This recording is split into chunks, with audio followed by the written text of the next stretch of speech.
kas te olete ise seda kogenud, et kui sa oled väsinud mitu päeva järjest ei saa oma öötunde täis, et sa muutud närvilisemaks? Palun tõsta käsi, kui sa oled saavastanud. See on kõikide inimeste ühine kogemus. Seega ma olengi vahel mõelnud selle peale, et võib olla halb näiteks Eesti teenindus, et üks hea Eesti teenindaja jutumärkides ei vaja nagu teeninduskoolitusi, vaid vajab rohkem und, et kui ta on selline närviline klientidega, samamoodi ilmselt üks Eesti juht vajaks rohkem und, aga siis tuleb, et kuidas ma magan, mul on nagu nii palju pinget.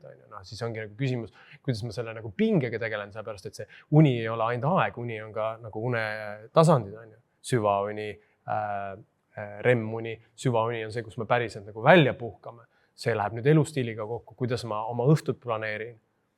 Kas ma olen ekraanis kuni viimase hetkeni, mis lükkab melatoniini edasi, kuidas ma kofeiini tarbin, kofeiini mõju on 7 tundi. Näiteks lükkab, mis see tähendab 7 tundi?